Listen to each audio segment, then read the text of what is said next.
There's new gym beats dropping on Carnival Beats YouTube this week. Carnival frequency breaks the spell. You're not alone. You're just awake. Meat was the switch you had to take.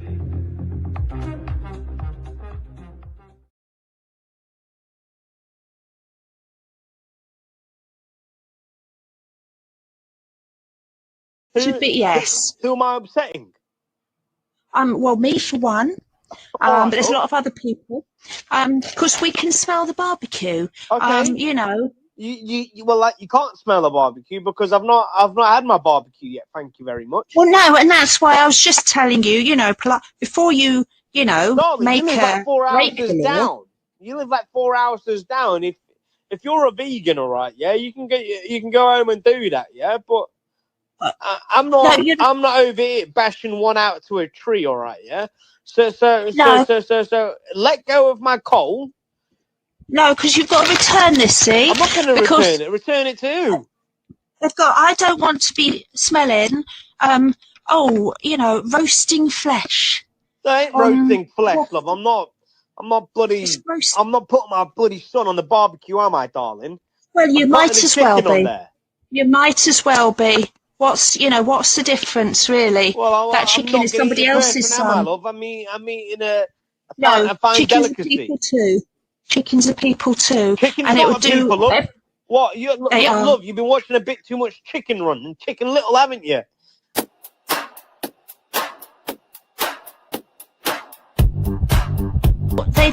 They've all got personalities. They've all got personalities. Yeah. I mean, people don't see it when they get it. And the personalities are better inside a bun. Welcome to the meat of the matter, where truth meets steak and clarity cuts through the noise. You're listening to Food for Thought, a carnivore-powered conversation on health, healing, and living without fear. Oh, no, don't. That's horrible. Oh, it's so horrible when you think about it. You're listening to Food for Thought, a carnivore-powered conversation on health, healing, and living without fear. This is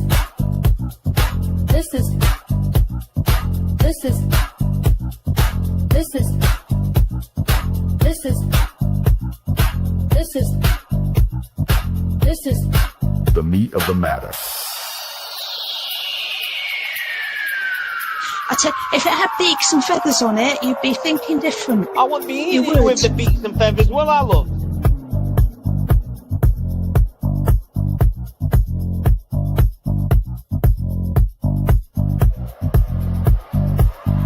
Exactly. I don't want to have a bloody fur feather cut down my throat. So hypocritical, people. You need to take this back anyway, because we've lobbied very hard for this to go into effect this summer. No barbecues, because it was upsetting last year. I bet it was. Welcome to the meat of the matter, where truth meets steak and clarity cuts through the noise. You're listening to Food for Thought, a carnivore-powered conversation on health, healing, and living without fear.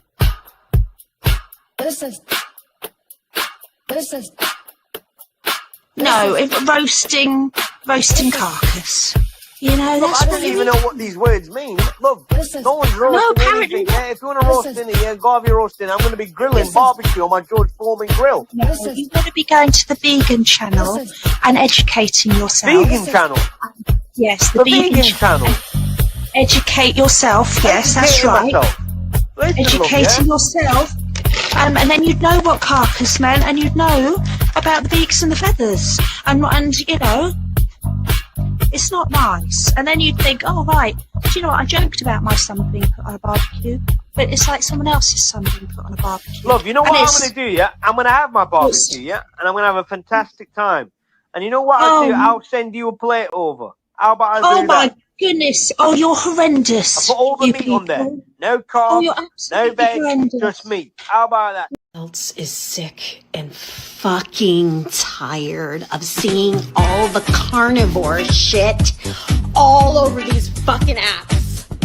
No one cares if you only eat meat. Every single one of you have to identify by carnivore fucking Connie, carnivore Ken, whatever the fuck your name is, and you add carnivore to the end of it on your fucking bio is fucking weird.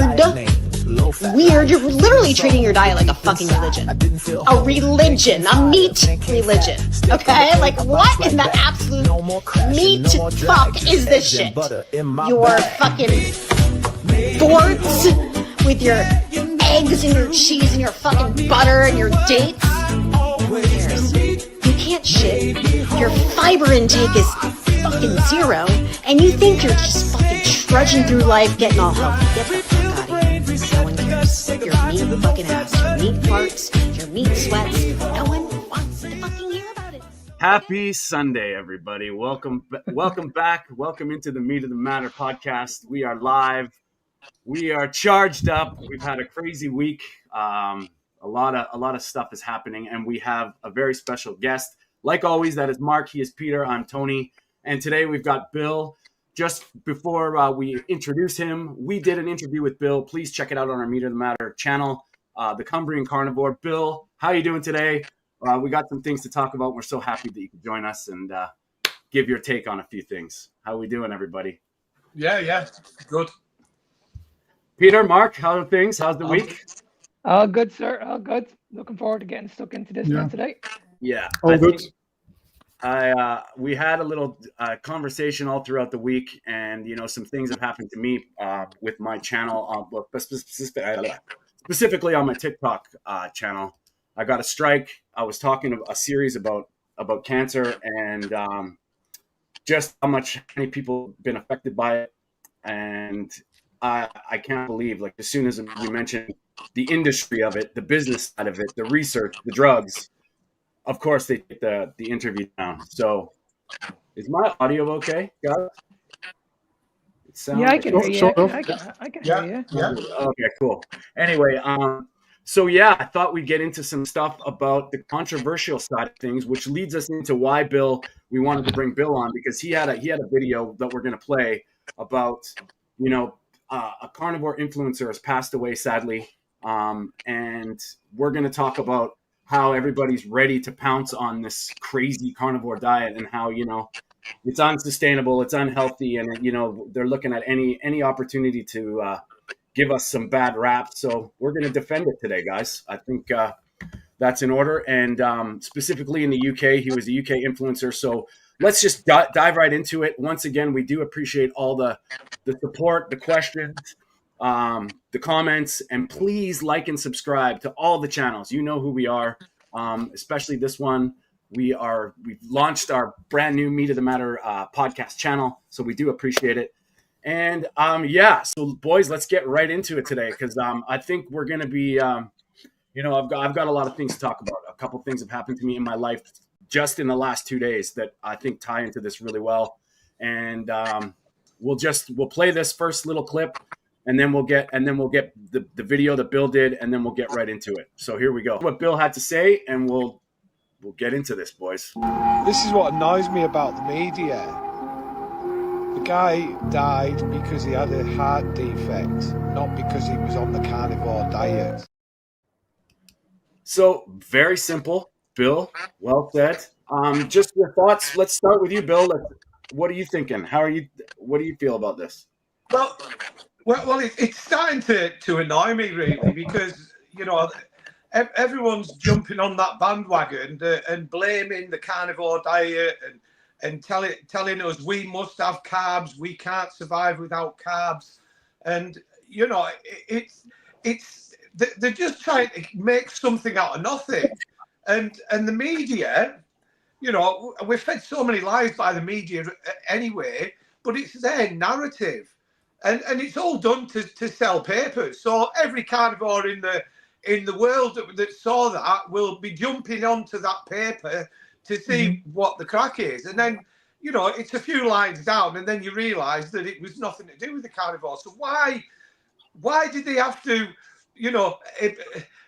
reiterate that he's a carnivore and he gave up, sugar and carbs and just went for meat and fat, and it just outraged me, and I just thought I need to say something here because I'm getting it all the time on my channel as well, where you're getting the naysayers coming on and contradicting what you're saying with the narrative that everybody goes with, the eat little and often, and the other one that they keep hitting me with is I did one on rice, and well, if rice is so unhealthy, why are the Asian population healthier than everyone else? Well, actually, the highest mortality rate is Europe, and Asia has not got a massive high mortality rate.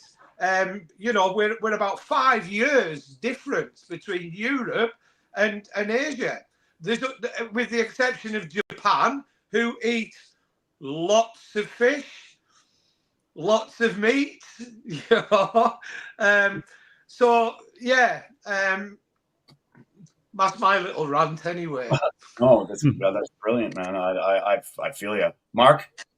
Yeah, I'm the same. I just think they were waiting for the chance to pounce. It was only a matter of time. They've been listening. We've been seeing this on TV now in the last year. We've seen all these TV programs bash the carnivore diet, saying how bad it was. All these dietitians, we see them every week talking about it. It was only a matter of time before somebody was going to do the carnivore diet, and they're going to okay, this person died of the carnivore diet. One person out of millions of people we're focusing on. And like what Bill said, if you actually read the article, it had nothing to do with the carnivore diet. This was all genetic. Like people just don't. It absolutely drives me mad because I was the same. People were sending me messages all week. I told you so. I told you this diet was a fad. I told you what you're saying at the moment is all bullshit. And this drove me crazy. I was like, okay, well, listen, what do you say to the other people? What do you say to the other 1 million people that are actually doing the carnivore diet and they're thriving? They've done amazing things. They put their conditions into remission. What do you say to these people? So honestly, when I seen the article, I had to send it on to you guys straight away because I was like, okay, here we go. The mainstream media is gonna. This is gonna blow up, and I can guarantee you, one of the channels this week is actually gonna pick it up, and it's gonna go all over. It's gonna go all over the news, and it's gonna get even bigger than what it is at the moment. It's crazy. It's absolutely crazy. Yeah, Peter. Yeah, that's probably what's going to happen, right? And then at least they have the decency to wait 1 or 2 weeks. But yeah, I was already expecting text like "I told you so" in the video, and so to me it looked like a decent video for what we are used to from the media. And yeah, it's a sign of weakness basically that the contestants of the carnivore diet have to resort to cherry picking out examples of influencers or Alex Cannon in this case. And there are a few other examples like this Florida cheese guy. And if you dive into it, you'll just see that it typically has nothing to do with the carnivore diet. And in every population, people die. In every population, people die from heart attacks, do crazy stuff. There are also carnivores doing other things besides the carnivore diet, maybe. There are a lot of influencers you can cherry pick on that broadcast all wrong information about the carnivore diet, also carnivores themselves sometimes. And also in studies, it's all the same. And that really bothers me a lot, especially also with this recent keto CTA study. Again, you can always cherry pick that it's a population of 100 people with a history of years and years of lifestyle and diet. And then you look at the study results of 1 year. There was also another example of a case study, and it was also totally misrepresented. Then they talk about keto carnivore, and the person was still eating like 100 grams of carbs a day and that sort of stuff. So, and instead, they never dive into the case studies of people that get healthy and thrive on it. I'm going to play it again. Just I want to point out one thing.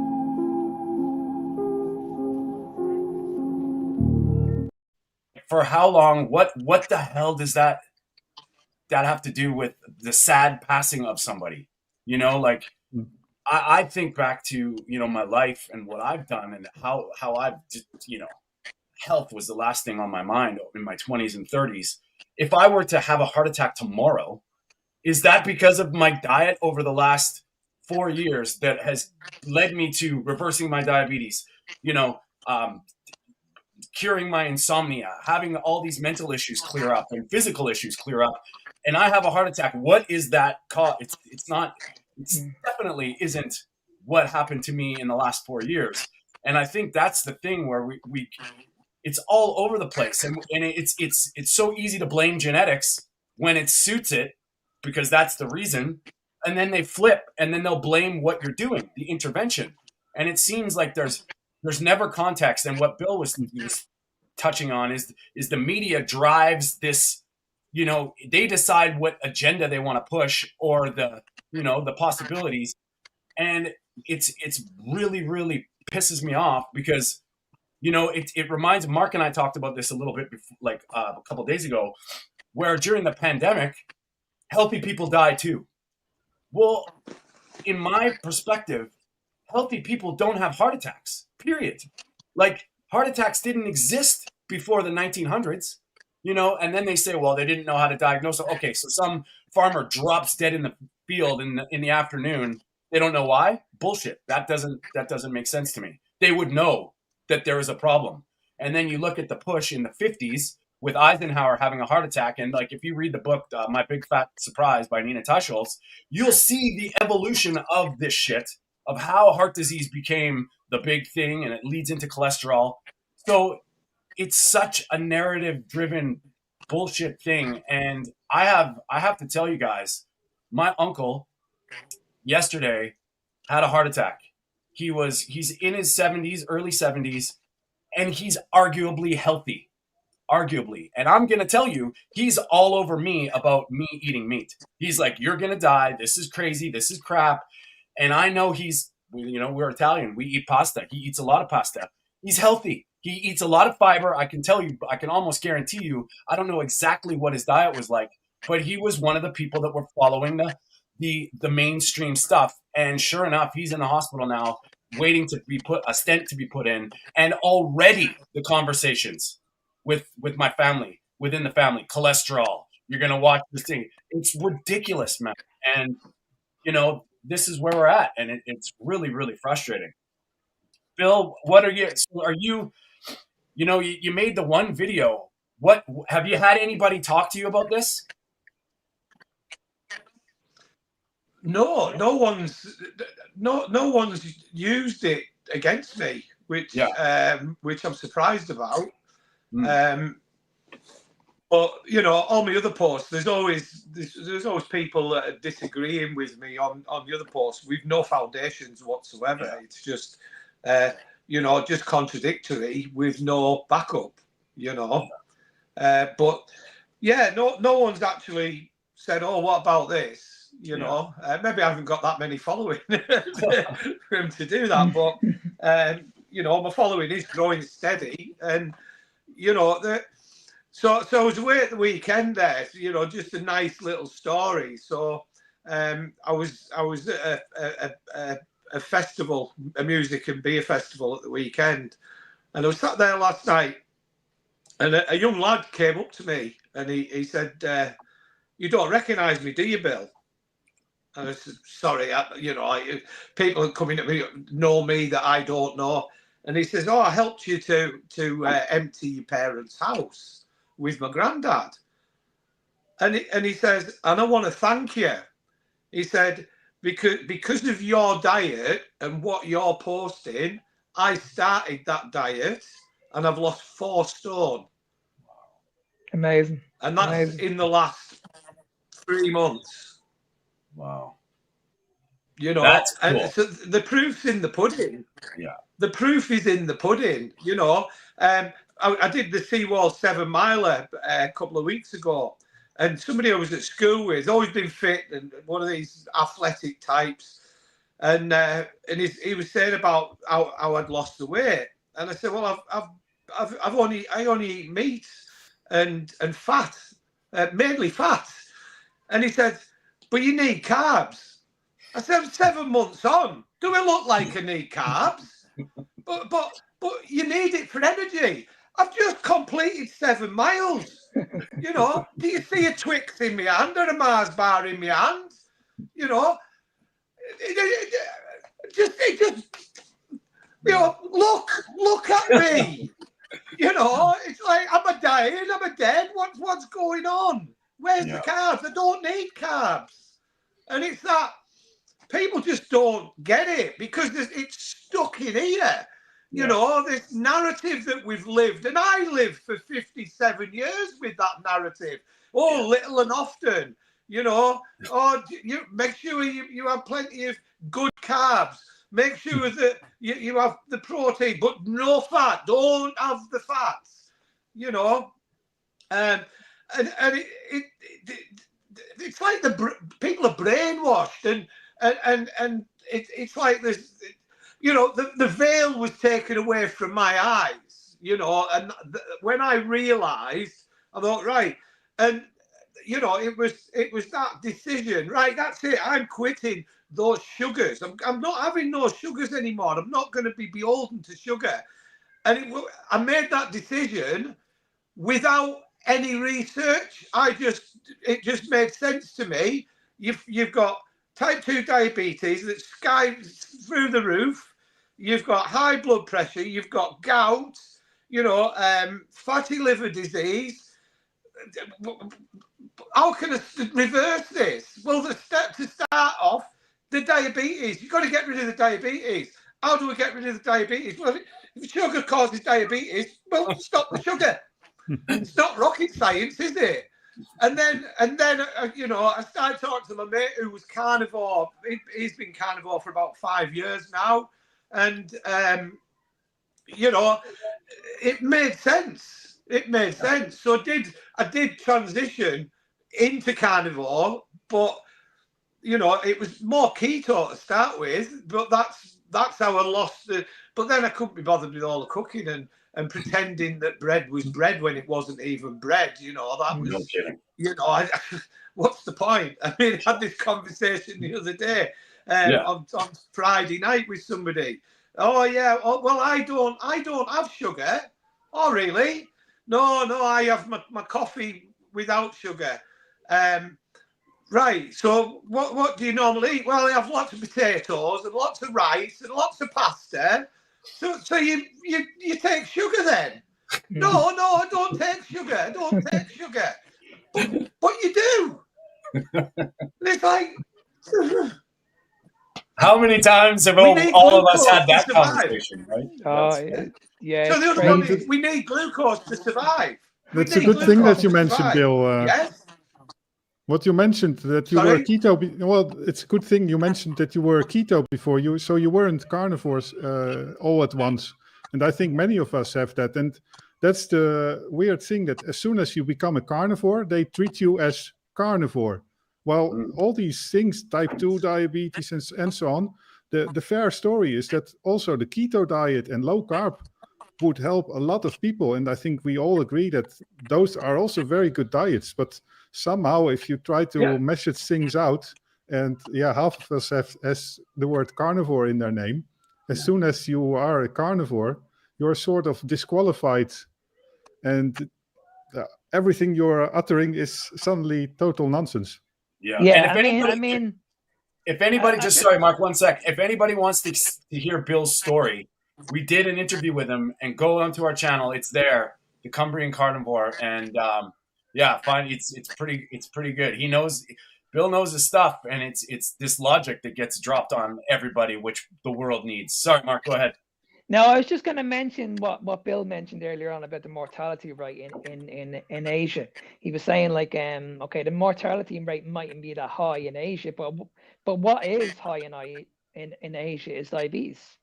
Diabetes is one of the I think it's in the top 5 countries in the world that have the highest rate of diabetes going on, and they have no idea what's going on. They eat a lot of rice. So everybody keeps on convincing me that rice is healthy for you, but yet these people eat rice every single day, and their diabetes rates are going through the roof. And seed oils have crept in as well in Asia. There's more and more where they never used to use seed oils. Now they're using more and more seed oils. Yeah, there's. I just saw a really, really good talk with Dr. Natasha Campbell McBride, and she lays this out. If anybody's interested, it was on Jesse Chappis, and I've been a big fan of the GAPS protocol to get reset. I mean, she's like this warm-hearted grandmother. Like she is and her explanation of all of what you guys were just talking about, of why India is the most diabetes, what actually happened, and holy crap, it was unbelievable. And her take on human beings don't need plants, and her breakdown of it was fantastic. And it was like I anybody who's starting off with this healing and doesn't know what's going on, autoimmune stuff, check out the GAPS protocol. It's a great way to start, and it starts with meat stock, drinking meat stock, depending on your tolerance, and a lot of this stuff is subjective. But I feel all of that because look at the big three, and we're talking about heart disease right now, which is the number one killer in the world globally. Number one, one out of maybe even 1.5 out of all 4 of us is going to die of a heart attack. Now, that never used to be that way. It wasn't there before this whole fat, processed food, seed oil revolution. So we're blaming sugar, like collectively, but it's a combination of everything. Our modern lives have been leading us down this track. Now, if we've all gone low fat, if we've said sugar is okay in moderation, if we've done the vegetable oils, the heart healthy grains, we've got these wicked drugs called statins that's all about getting our cholesterol in check, and heart disease is still going up. Exactly. Doesn't make sense. Is the human being de-evolving? Well, I think they're forcing that, actually. You know what I mean? They're making us get sicker, fatter, faster. And, now you're going to find, in recently, we're going to find that heart disease is going to happen to people younger and younger and younger. When is it going to be addressed that there is a serious problem with all this shit? And, it's all their arguments and their logic just back up the same bullshit that got us here. I think you didn't mention the biggest thing, actually, that we started to smoke less. Yes. Which should make a huge difference on heart disease. Yeah. And I mean, I'm not sure about lung cancer rates, but we know cancer rates are going up. And I'm waiting to get into that side of things because we got a lot to say about that as well. But if you look at the big 3 diseases, diabetes, cancer, heart disease, all of them in the mainstream medical system, diabetes, manage your blood sugar. Heart disease, cut out the salt. They don't talk about the sugar. They talk about cholesterol and fat. And cancer, well, if you're from the metabolic side of cancer, sugar is the driver of the disease. Nobody talks about the sugar being the problem in these 3 diseases. If you have diabetes, like Bill said, I was pre-diabetic. I'm not anymore. Why? I didn't eat sugar. Fucking pretty simple, right? And that's it's very, very annoying that when you have these conversations with these experts, most of them will turn around and say diabetes is not caused by eating sugar. It's not diagnosed by eating sugar. It's like, oh my God, they'll turn around and say it's only when you mix fat and sugar. Yeah. We spoke about this a few weeks ago on the Randall cycle. Yeah. It's just, it's extremely frustrating. Like the cause of most people's problems is inflammation. Now, what's going to have the biggest impact on inflammation? It's not going to be protein. It's not going to be fats. Nowhere near. So, okay, then what's going on? Then we need to look at the other macronutrient, and we need to be asking the question, hang on a second. When we look at the 3 macronutrients, which ones are essential? We have essential amino acids. Where does essential amino acids come from? Comes from protein. Yeah. Simple. We've been taught this for years. Everybody should know this. The dietitians, nutritionists, you guys should know this. The next one is fats, essential fatty acids. We know this. We've been taught this for years. We know this. None of us were taught about carbohydrates. I wasn't taught about carbohydrates when I went to nutrition school 20 years ago. I wasn't taught about, okay, your carbohydrate is not a non-essential macronutrient. No. I wasn't taught this. I wasn't taught anything about vegetables either. I was told, okay, these are essential. These should be part of the diet. And if you look at what they say, they fall back on is well, carbohydrates aren't essential. Yeah, but they're conditional and you need them. They don't mention that the glucose requirements, and then they'll say, well, it's the preferred fuel source. I'm like, not from infancy, man. It wouldn't have happened. Back 300 years ago, you wouldn't be sucking on sugar. It wouldn't happen. Exactly. Exactly. See, we're gonna have all our. Yeah, see, people need to understand this very, very quickly. That when people go on about your body needs glucose, your brain needs glucose, people need to understand. I don't know how many times we say this. Your body can produce this. Your body can do this through the liver. It can do this through the muscle. You can get this through animal-based meat, through gluconeogenesis. Like this big, massive word, gluconeogenesis. People need to print this on their phone because they obviously don't understand what this is. They really don't understand. Your body can produce all the glucose it needs through an animal-based diet. You do not need to get this from eating excess carbohydrates.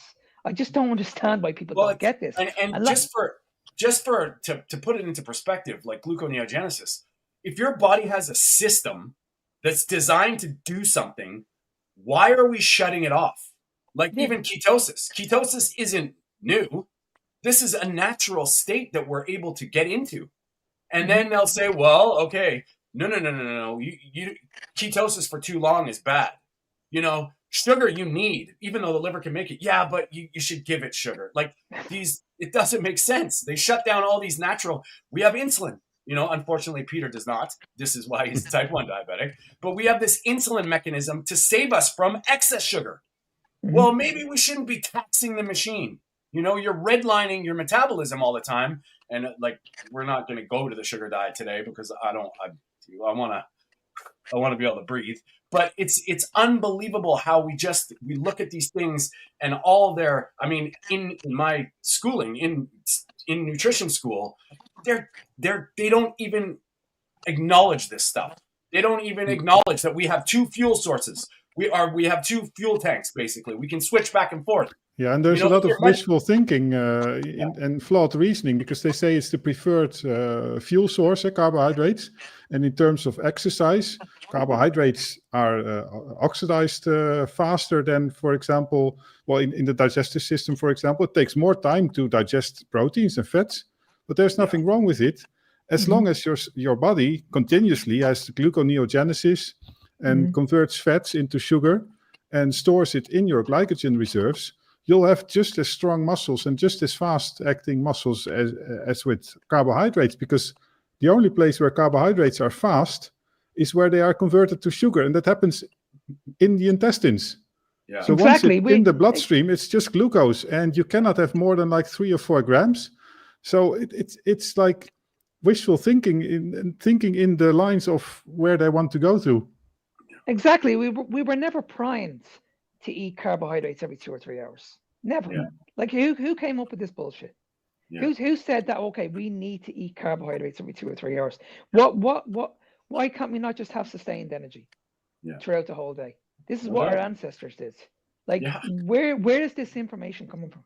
Yeah. The tricky thing is that it does work if you are on a high carb diet. That's a bit the problem. So if you start to eat more carbs and you're intensively exercising, then you'll get better performance because your body relies on carbohydrates. You're not fat adapted. And people fail to make the step towards the other population, the other metabolic context of ketosis and fat adapted energy provision. No doubt. And that's the key, is fat adaptation. And I mean, I'm when I'm working with my clients, that's the first thing I explain is you have to be fat adapted, and then we can start to play around. But if you're not fat adapted, what the hell? If you're hungry all the time, what drives that? Like we all know that. Like eat a bunch of candy and see how you feel. I mean, you're gonna. Most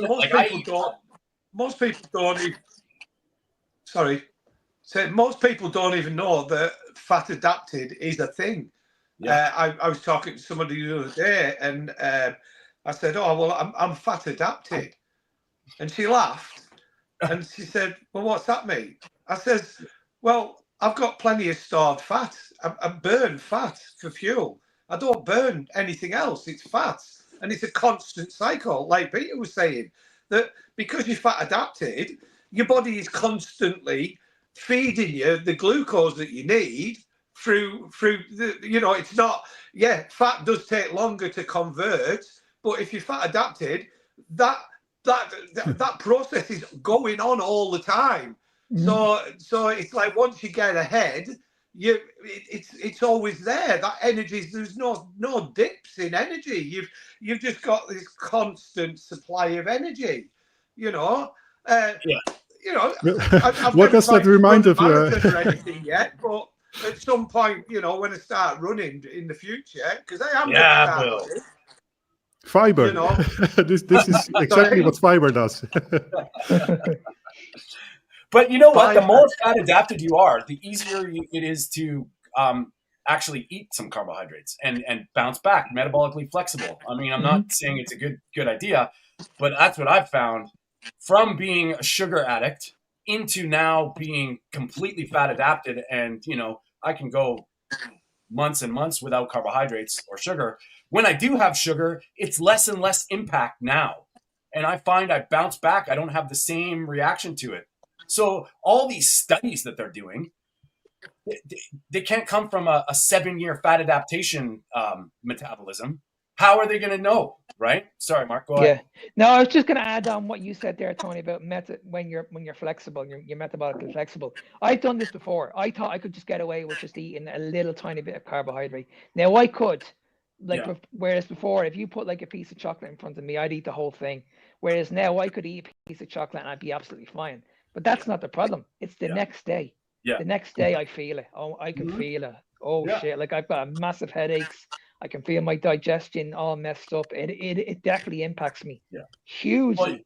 Well, hugely. I'm just saying, like those we'll call them symptoms. Get because if you're in tuned and you're eating your certain way, anything that you do differently, your body starts to recognize it, and you'll start to subtle differences, subtle symptoms, and then what I tell people is when you're in that state, you can decide now, is it worth it? Because you understand the effects of food. And if you don't know that, then how do you know what's causing what? You wake up with a headache. You think, oh, it's just me today. I have a headache. There's a cause and effect for everything. You know? Oh, my ankle's hurting. Well, you didn't do anything. So why would it be aching? And, and you can start relating these things to your diet. And I mean, quite often the leaky gut, grains, fiber, all that, plants, and I mean, all of us now, Bill included, have cut out this stuff for long enough that you can feel almost everything that you consume. Yeah. And some way even will show you. And that's the choice. I mean, the proof is there. Yeah. I haven't been sick in 4 years, Chris. I haven't been in pain for 4 years. When I used to train, I used to struggle to recover. I train, and it takes me about 2 or 3 days for me to go back to the gym and train again. I can go to the gym now every day. No problem. No, I can't remember the last time I had back pain, knee pain. Like I can't remember the last time I had a headache. Like it's mental. I was just saying this last night in a conversation. I said, 12 months ago, I was getting and beyond. I was getting up every morning with more aches and pains, extra aches and pains, and I put it down to just getting old. Getting older, and then I realised when I was having this conversation last night that I've got no pain. I get up in the morning, I've got no pain at all. Yeah. Whereas no new pains, no old pains, no pain. I get out of bed, no back pain, like you said there, Mark. I used to have dreadful back pain. No pain at all. Yeah. And, just to switch a little. It's got to be for, hasn't it? It's got to be losing the sugar. I mean, there's no other possible explanation for why that is. Yeah. And it's almost like, the world has been, I don't know, you can call it programming, you can call it sleeping, whatever you call it. But when something's staring you right in the face, it's so bloody obvious. And yet people still defend the whole nutritionist, dietitian motto, you need carbohydrates. And it's like, okay, no, I don't need carbohydrates, man. I'm like, Mark and Bill, I can go to the gym and crush a workout. I just worked with, like I've told you guys before, my friend has a moving company and I go help him out. And I love to gauge myself against all the kids. I run circles around them. Like, it's ridiculous. They're huffing and puffing after a heavy lift up the stairs. And I'm looking at them like, come on, boys, let's go. Like, you're half my age and you're panting and it's wild, And they're like, well, you must train and work out hard. I'm like, I go to the gym maybe once a week, maybe. And it's like, no, it's not like that. It's just a different energy.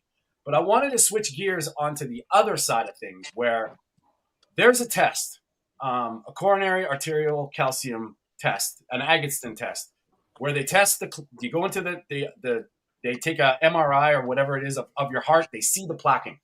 Now, in Canada, most doctors don't even know what that test is. My mother was told to go on a statin because she had high LDL cholesterol, which I was like, okay, do not. Anyway, I told her to tell her doctor, I want a CAC test. He issued it. Took her almost 10 months, 12 months to get it.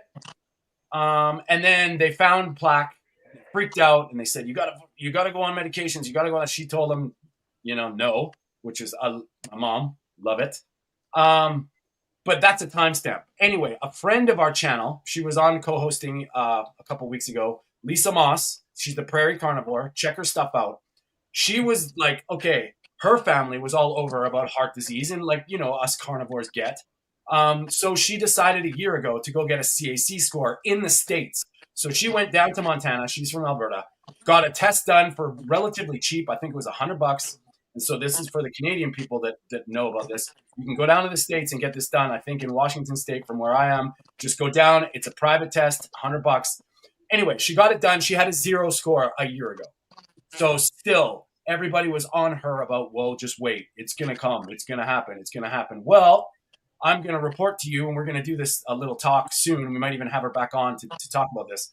She just got it done a few days ago. 0 again. So no, I can't remember exactly how long she's been a carnivore for, but it's clear that her lifestyle is working out pretty well. She's got no signs of heart disease. And it was basically a middle finger to friends and family saying, what are you guys going to say? Like, how can you tell me that this is causing this disease? It's not. So yeah, I have mine booked now for August, and I'm going to do the exact same video, the exact same. Yeah. And I mean, and that's what blows my mind. Is all this push towards statin drugs and heart disease based on a marker of LDL, but yet you go to ask for a test that looks for the disease and they won't issue it. It's almost like a fasting insulin test where they just say you don't need it, which is you want to put me on a drug to reduce my risk of heart disease, but yet you won't give me the test that shows me if I have the disease or not. It's wild. And that blows my mind. This pisses me off big time. Like, this is all I hear when you go and see your doctor. When he does your blood work, your cholesterol is too high, but he never measures anything about glucose. He never mentions anything about insulin. He never mentions anything about blood sugar. Nothing. It's just like your cholesterol is too high. We need to bring this down. We need to put you on a statin immediately. I only had this with a young girl a week ago. This girl was only 29 years of age, guys. 29, and I think her cholesterol was I think it was around 190, 200. And our doctor had told her, like, this is too high. We need to get it down. And she reached out to me 2 days later because she's been watching my videos and she wanted to hear my side of it. And I told her straight, you need to sack this doctor. Get as far away from this person as you can. Seriously. No doubt. It's unbelievable. Unbelievable. That's funny that you say that, Mark, because my other uncle, I had a chat to him after we found out that my Uncle Brian had a heart attack. And I was like, he's been listening to me for the last poor guy's been getting his ear talked off for the last 6 years. So he's done some good things and he understands that. And his LDL cholesterol's high. The doctor wants him on a statin. I told him, go get this coronary arterial calcium score. And I was like, and don't think that the sugar isn't the problem. If you're drinking beer and you're eating nuts and you're cheating from time to time, this is the progression. This is where you have to, like, the prevention is the same as the treatment. And we got into it, and I was like, the doctors will never talk about the sugar. They'll always talk about the cholesterol. And don't get sucked into that, because obviously he's going to talk to his brother and he's going to try and it's sad because the doctors are going to have this narrative and they're going to scare the shit out of you. They're going to scare, like, if you don't do this, this will happen. And I don't know what there was a quote that I heard, and I can't remember who it was, which doctor or which scientist, that actually said heart attacks and heart disease, most of them, and I can't remember the exact percentage, but it was upper 80s, is actually type 2 diabetes undiagnosed. The disease is there, but they didn't follow that. They have the heart disease, they have the heart attack, but nobody connects the dots. And I mean, when you understand the damage that sugar does, it makes perfect sense. You will typically walk around to even 10 years with type 2 diabetes before diagnosis, and you'll get maybe a blood test once in a while from a home practitioner or maybe from work, and they'll just test your cholesterol, or maybe just a single blood glucose value, and that value can still be okay, of course, if you just arrived at work without eating, for example, or those things. And so I can really imagine this undiagnosed type 2 diabetes, that it's really rampant. And we all know diabetes, type 2 diabetes is a diagnosis. The disease is happening decades before you get it. It's already a disease in progress, which, they talk about, oh, okay, now your blood sugar is 6.2, you have diabetes. And, where my blood sugar was getting to pre-diabetes, it's the same thing. It's just how long and how well your body's going to battle to get there. But it's ridiculous how they don't tie that together. And, just even fasting insulin to know how your insulin's going. Doctors will tell you don't need that test. I'm not ordering it. You have to pay, in Canada anyway, you have to pay $250 to get the same blood draw and that marker tested. It's unbelievable. And I mean, I have a hard time believing this is not some kind of business driven, medical system design, because, like, I don't know, do they tell doctors not to test for this for a reason? What are they? It's crazy. All of us have figured this out. Like, we figured out that sugar is a problem, and yet the system doesn't acknowledge it, and people are dying, which pisses me off. That we have all these people battling for this cause, and still people just are in denial about carbohydrates and sugar. It's wild. It's scary, isn't it? It really is scary. Yeah.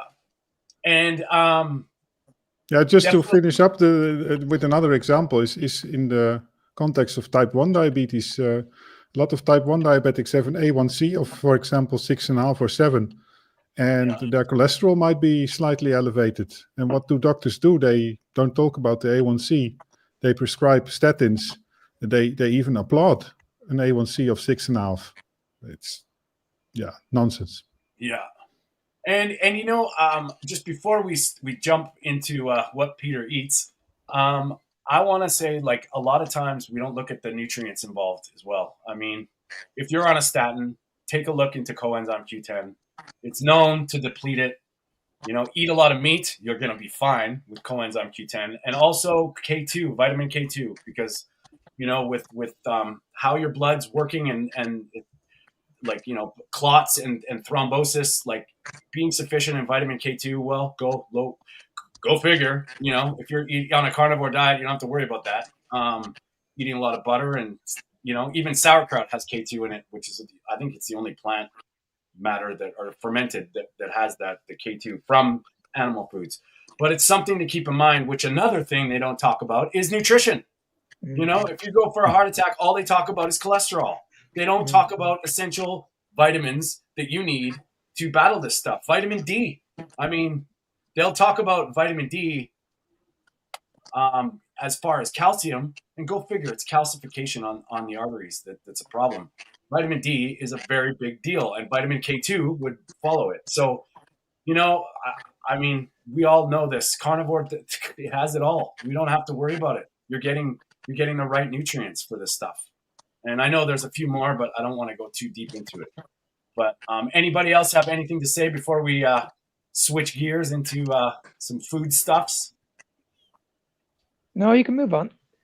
Okay. Well, Peter, Yeah, What are you eating, buddy? I'm gonna put on this. It's not there anymore, right? The video. I don't see it. No, that's okay. But we're gonna put on a little background music for Peter. This is brought to you by Byron Funk, aka Carnivore Beef. And we're gonna do a little bit of an intro, but this is for Peter. We do. People wanted to know what you're eating, Peter. So let's go and let's get into it.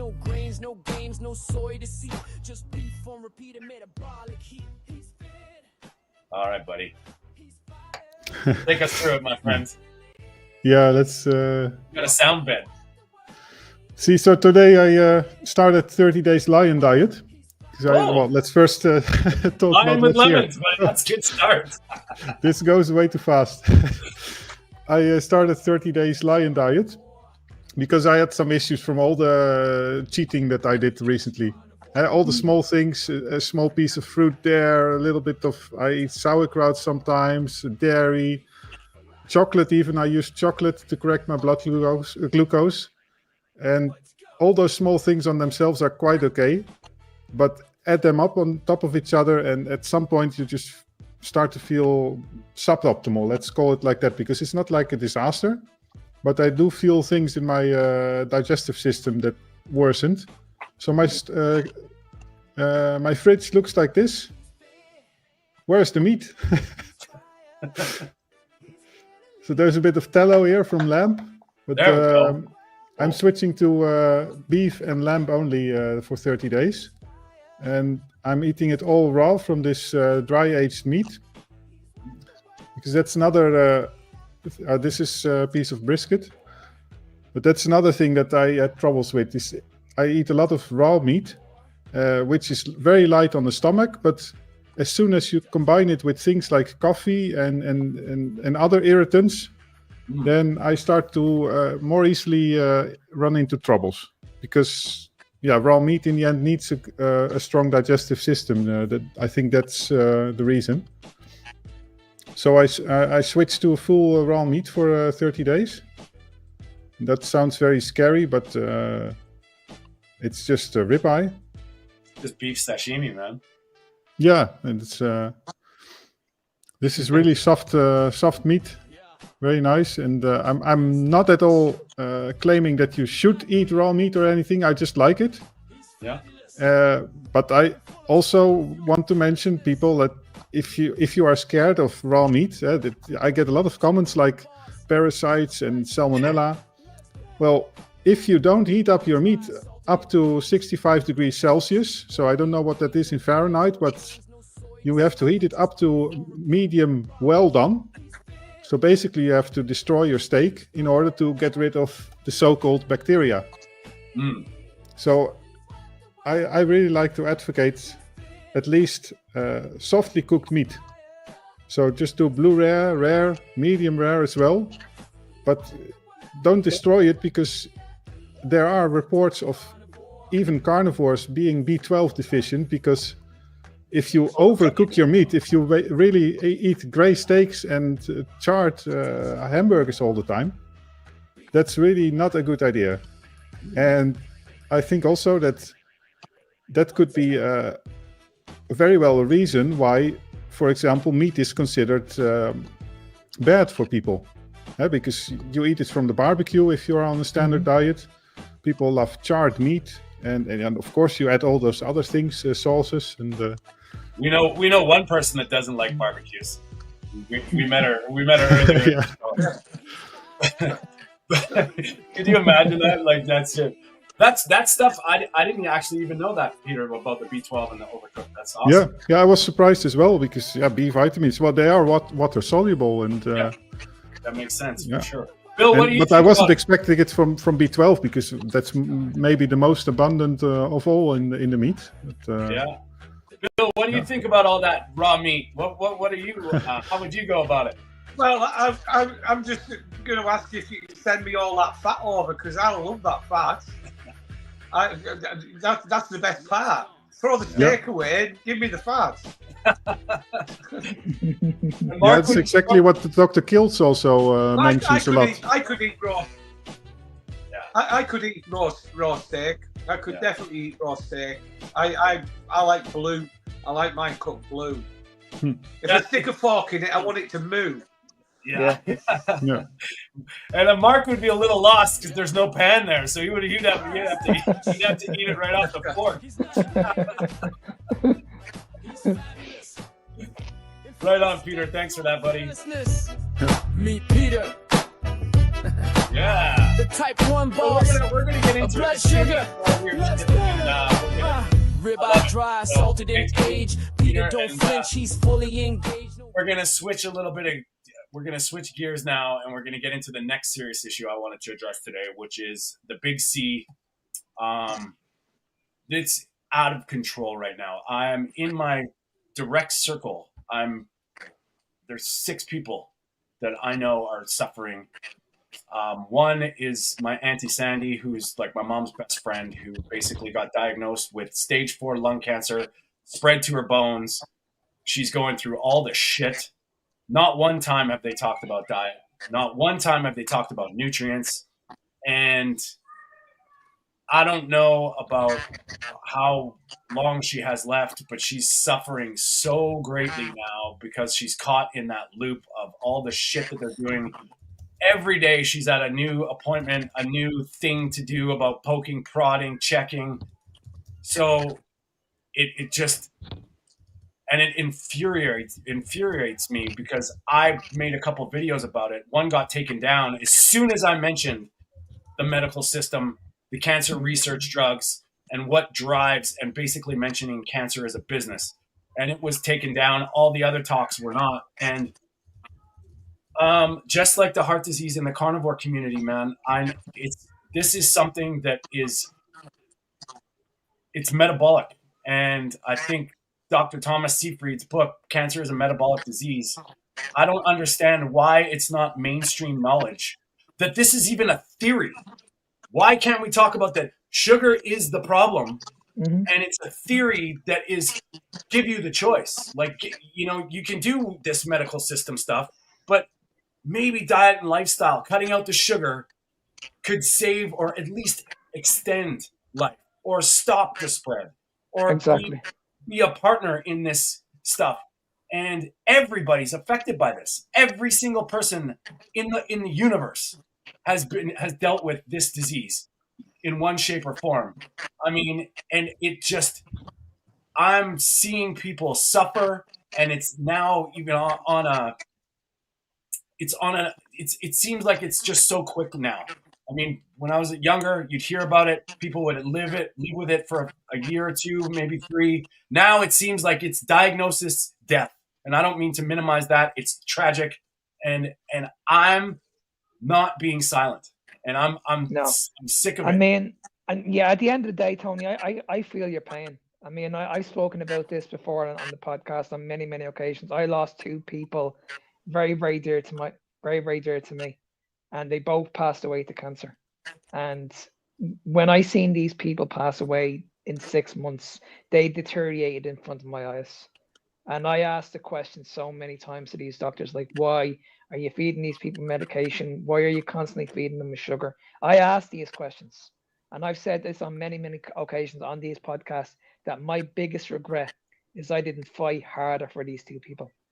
From what I know now, I should have literally did a lot more with these doctors. I should have said, listen, this needs to fucking stop.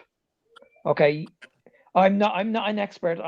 Myself and Tony are not experts. We're not saying we're experts. We're not saying we're doctors. But what we are saying is that surely there must be a different route than just going down this medication route. There must be. And how do we know there isn't unless you actually try it? How do we know that sugar isn't the problem? How come maybe it is the problem? How do we know? How can we convince people that it's not the problem? How do we keep on telling people that it's not sugar?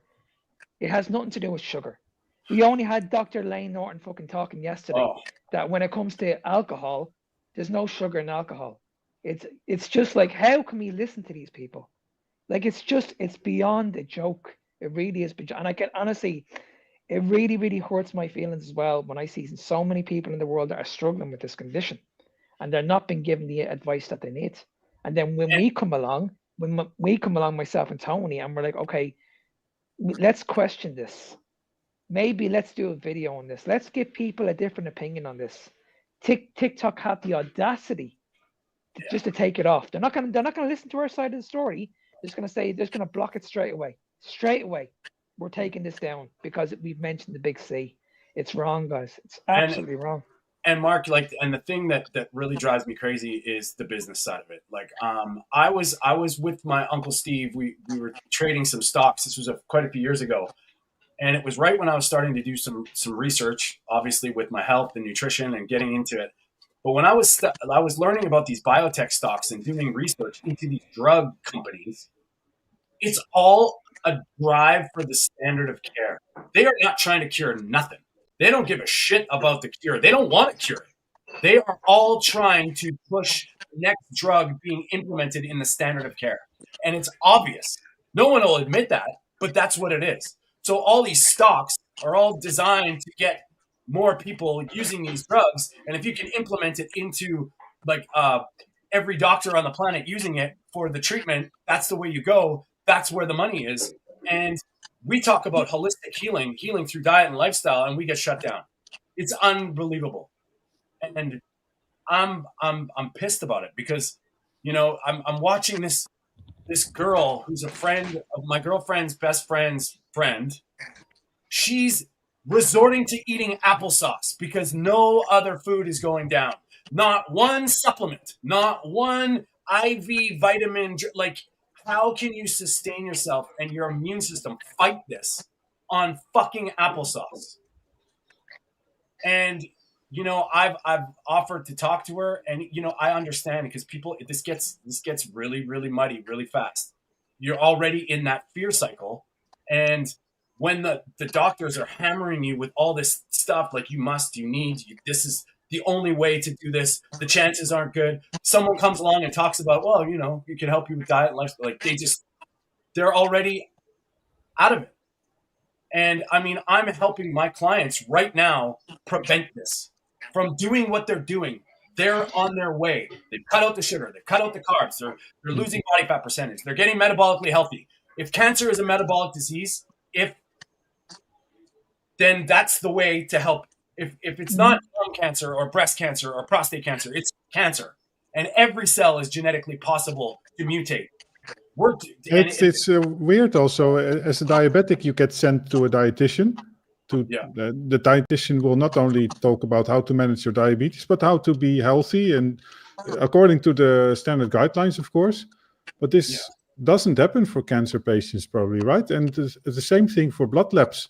Like blood labs for vitamin panels and minerals and all these things, they are expensive. But if you're a cancer patient, those costs are negligible. And we should do everything to make people 100%, as healthy as possible aside to the cancer.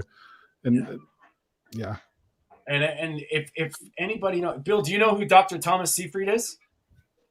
Okay, this is what it's unbelievable that people don't know who this guy is. Anyway, he's a PhD out of, I think, Boston University, and he had like his whole life dedicated to cancer research. He figured out that cancer is a metabolic disease. How it happened was like the Otto Warburg effect, like a big history about sugar. And in the early 40s, I think this doctor in Germany found out that sugar was the problem, but he couldn't figure out there's an X factor that was feeding the cancer.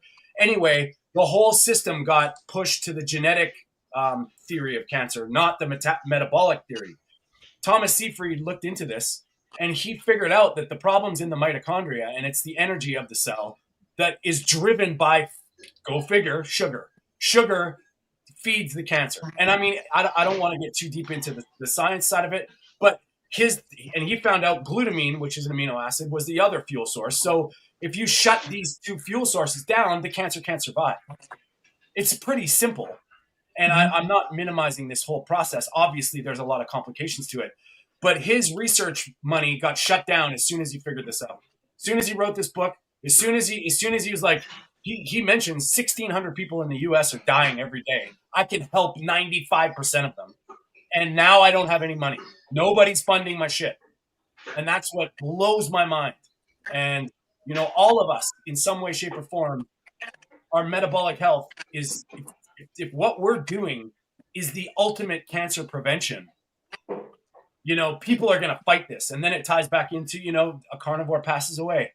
And it's like, this may be a life-saving intervention. We all worry about it. We all get affected by it, but yet we don't know. And when we mention it could be sugar, oh, no. They defend it. And it's really, really frustrating. I know. This doctor should have a Nobel Prize. And I mean, you know, it's wild. So I don't know, man. I'm pretty mad about this because, you know, I've known about this guy for 5 years. I've seen someone had something.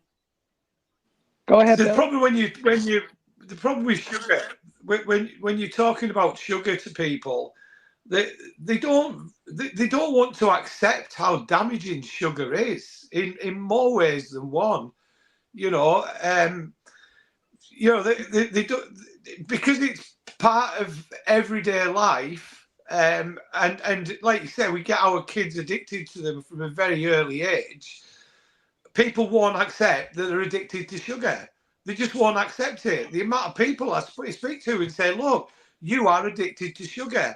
I was addicted to sugar. And they won't have it. And it's more damaging than blooming heroin. You know, it destroys lives. But people won't accept it. On the cancer thing, you know, I think if it ever happened to me, and you know, because I've done all sorts of in my life, and you know, even though I'm carnivore now and I'm not taking sugar now, doesn't mean that there's no damage there already. But I would fast. I'd either live or die. I'd fast. Yeah. I'd fast Yeah. it out. Yeah, starve the body sugar. Yeah, That's what I would do. Yeah, 100%. I mean, I absolutely agree. And Corey, I'm like, man, I feel you. Like, I'm hearing all these stories, and it's just, you know, I've been hearing about this for the last, you know, 5 years, whatever. I've seen his interviews with like almost every single, like Dr. Berg, and even on some carnivore channels, and it just makes me scream that he doesn't do anything that's not like. He doesn't say just do this and don't do that. He's saying this stuff is diet and lifestyle can work with these treatments. You know, cut out seed oils, cut out sugar. And if you're working with me, we'll give you a drug that's off label. Nobody makes money on it, to block glutamine at certain points so that you can get this regenerate. And then he encourages fasting. Go figure, right? Like, what the hell, man? You know, and then someone comes along and says, well, don't do, that's ridiculous. What do you mean ridiculous? Like, we're not even looking into this. I mean, I've had some conversations with a few doctors. It's not even on their radar.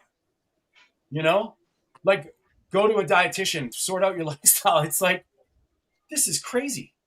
And, you know, nowadays, especially, like, I don't know about you guys, but we're hearing more and more people are getting, you know, the bad news.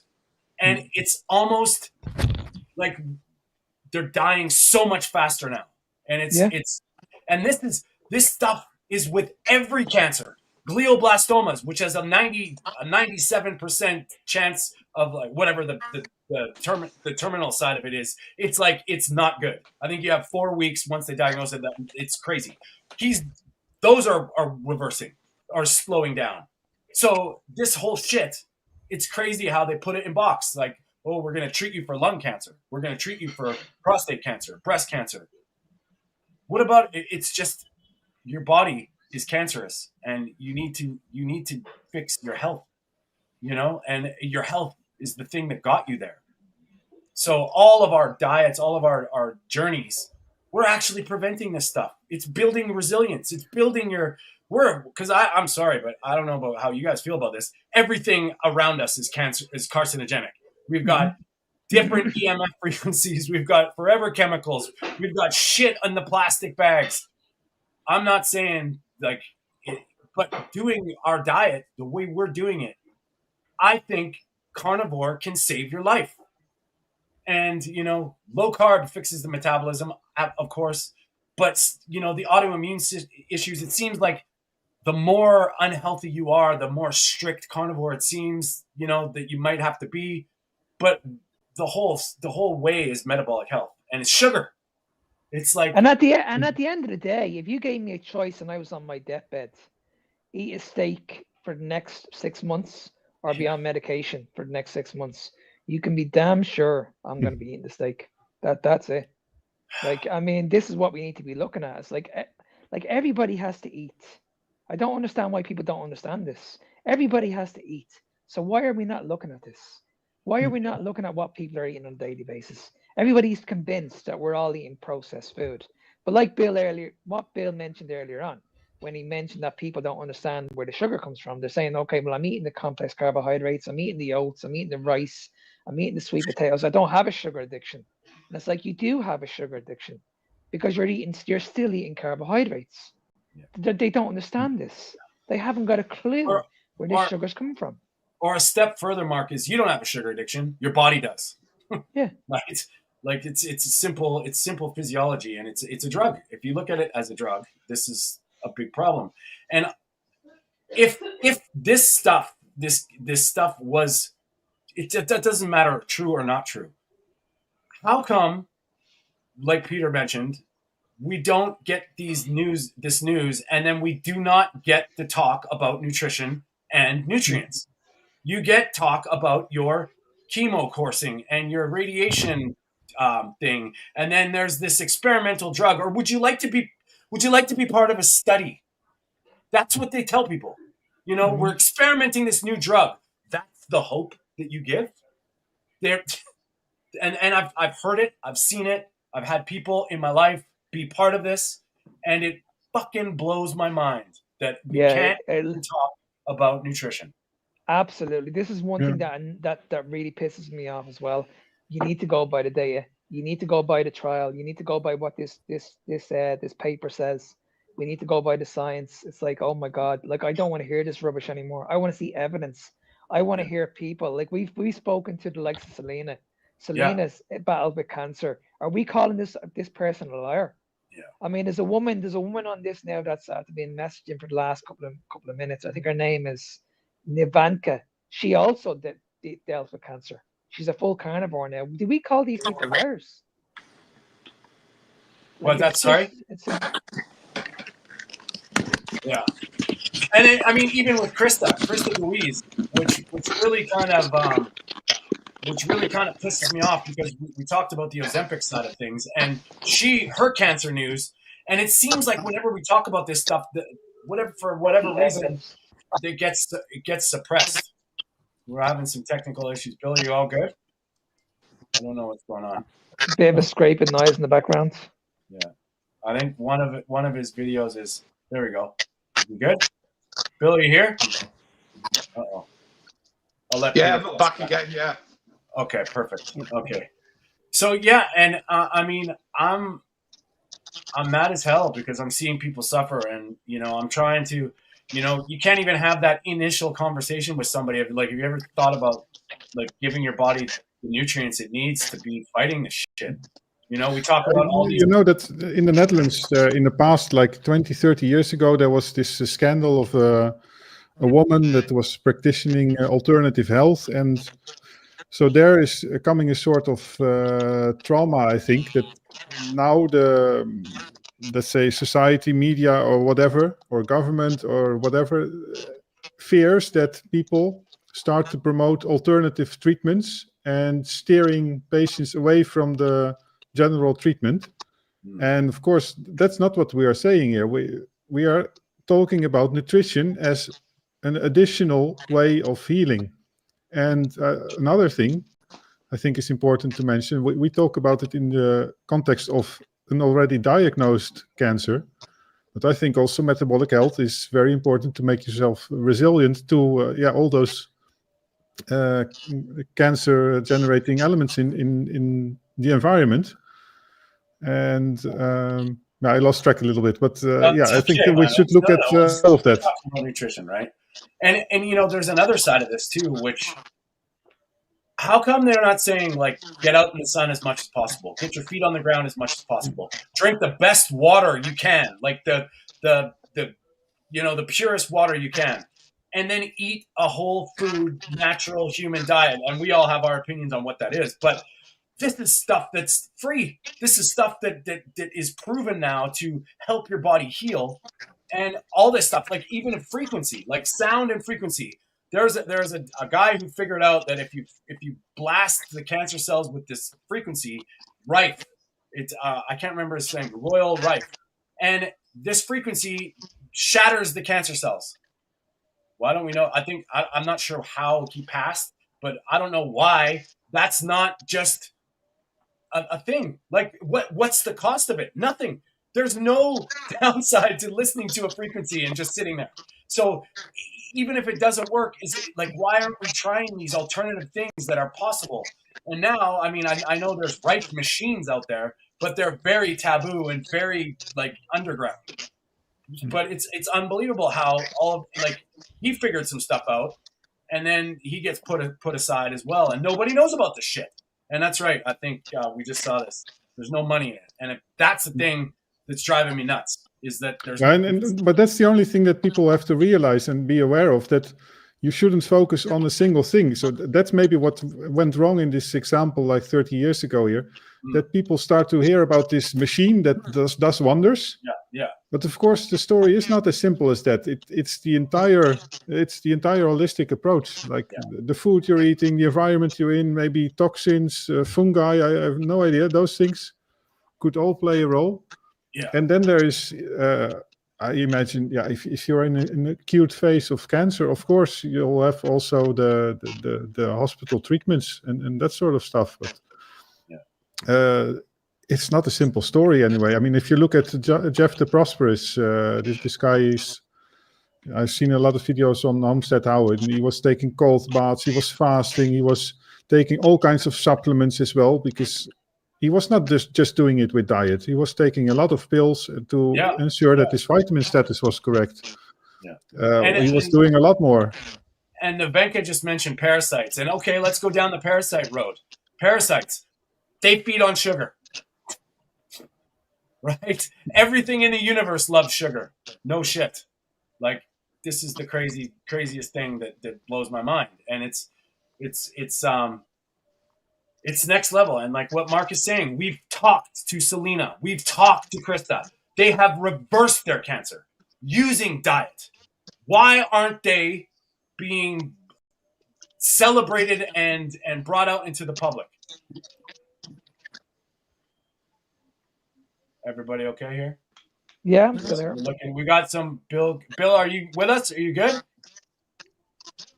Yeah, I'm having connection problems, so I'm not hearing very well sometimes. Okay, no worries. It's that international internet.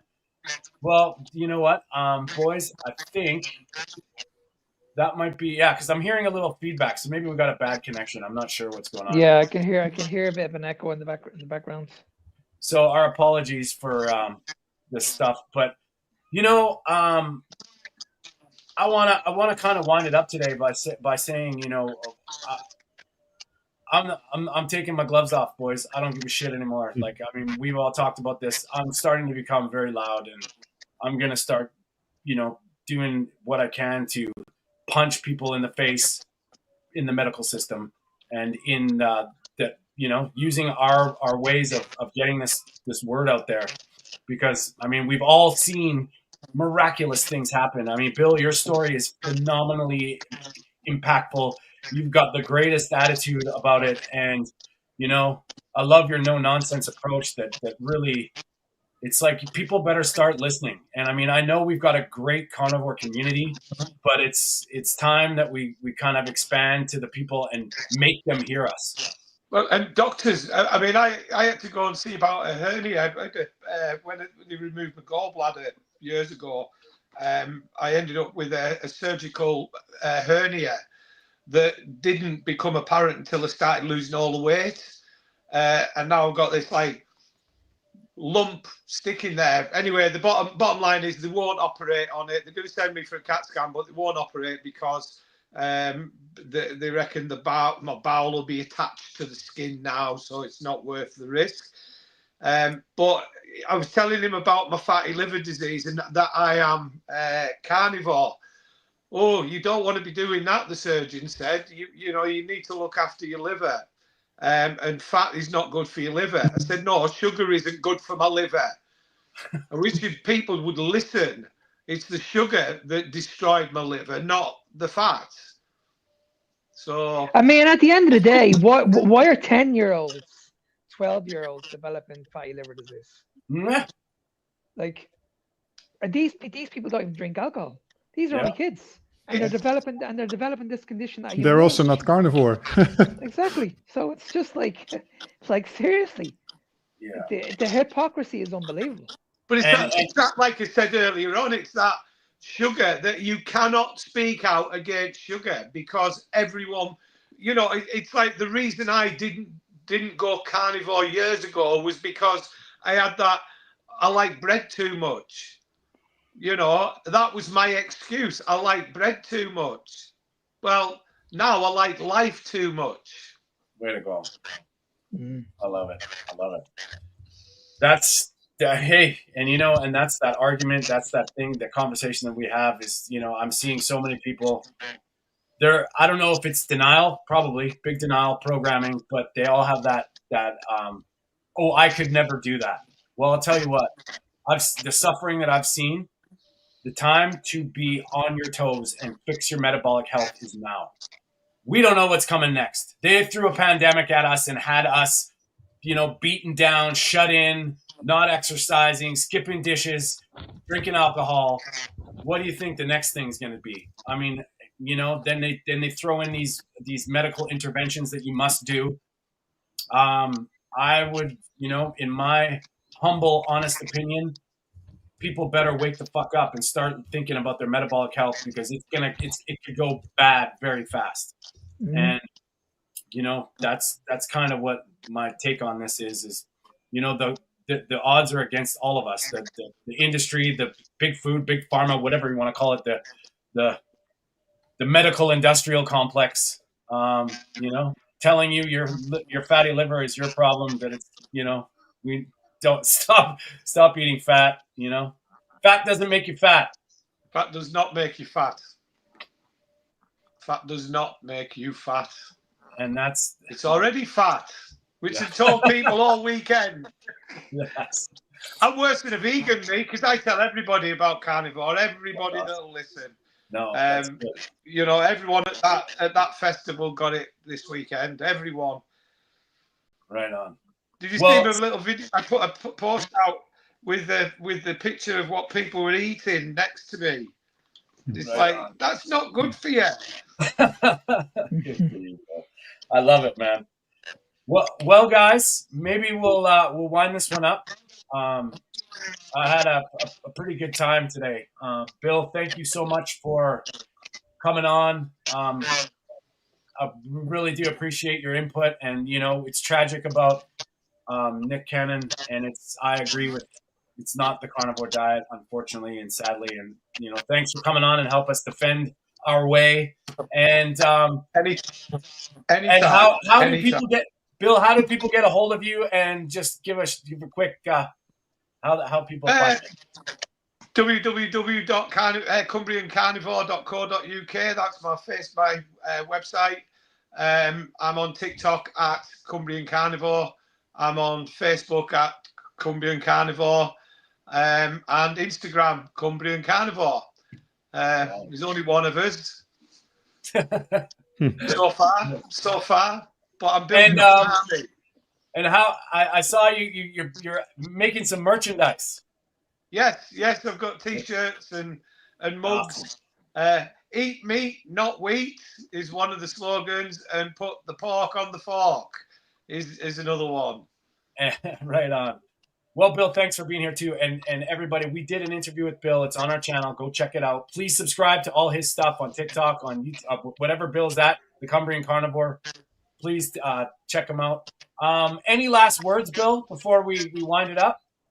And then we'll talk to these boys. But anything else you want to say before we Not really. I'm encouraged by the amount of people that are actually following what I'm not just following me on social media, but following my story and getting on board with it and making a difference in their own lives.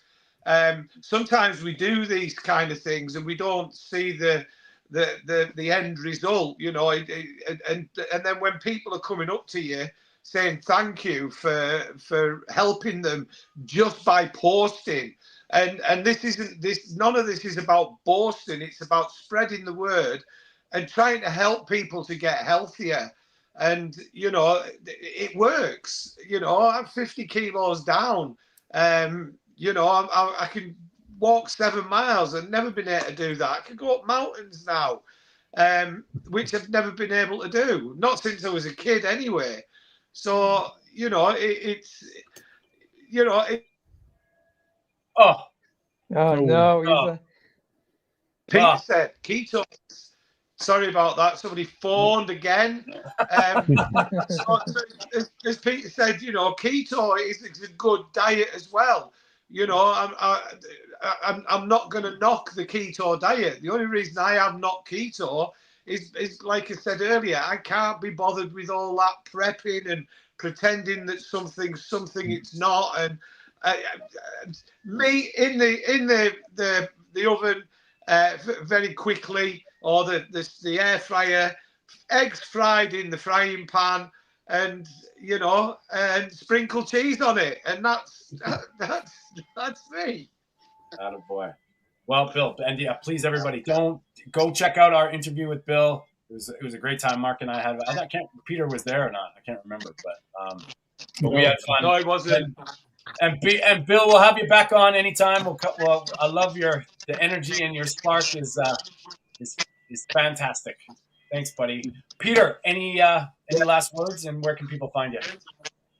Yeah, no, just to mention that indeed keto is basically already half carnivore, right? If you do it a certain way, you are maybe even 80-90% carnivore. So go keto, I'd say, as a final remark. But yeah, you can find me as Dutch Carnivore on TikTok, Dutch Carnivore on Instagram, and Dutch Carnivore on YouTube.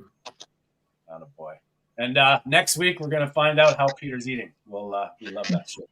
And we didn't get to write that down this week because I think we had a lot to talk about, Mark. But Mark, any last words and where people can find you? Well, I was just going to echo what Bill said. The reason why we do this is to just spread awareness.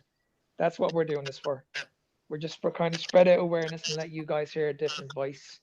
But yeah, you guys can find me on social media at Fitness Beyond Time 01. And I know a lot of people were commenting today. If you guys ever want to come on our show, you can send me an email at nsmark93 at gmail.com. I know you guys have an amazing story. So if you want to reach out to me, I'll try and get you guys on as a guest also. Yeah, man, we'd love to have you. And that's for sure. And everybody that's commenting and joined us today, we do appreciate all the support, the comments. Please help us out by hitting the like and subscribing to the channel. I know this is kind of like over repeated and shit, but it does help us push this through. And you know what? If there's anybody that this could cause a little controversy with, share it. That's the people we want. If they watch it or not, it doesn't matter. Just please help us out with sharing this message. And we do appreciate all that stuff. We are live every Sunday, 10 a.m. Pacific, 6 p.m. in the UK and Ireland, 7 p.m. in the Netherlands. Subscribe to all the channels. Please help us out. And also, you can find me at Tony_Food4Thought on Instagram and TikTok. You can find my website at TonyStewartCoaching.com. I am working on a course to help women. It's going to be launching in September. I'm going to try and get these guys involved with it. But it's going to be, you know, a lot of the myths, the lies, to help women with hormones. We interview people every week, and we've got a lot of women that are fixing their health, the so-called impossible things.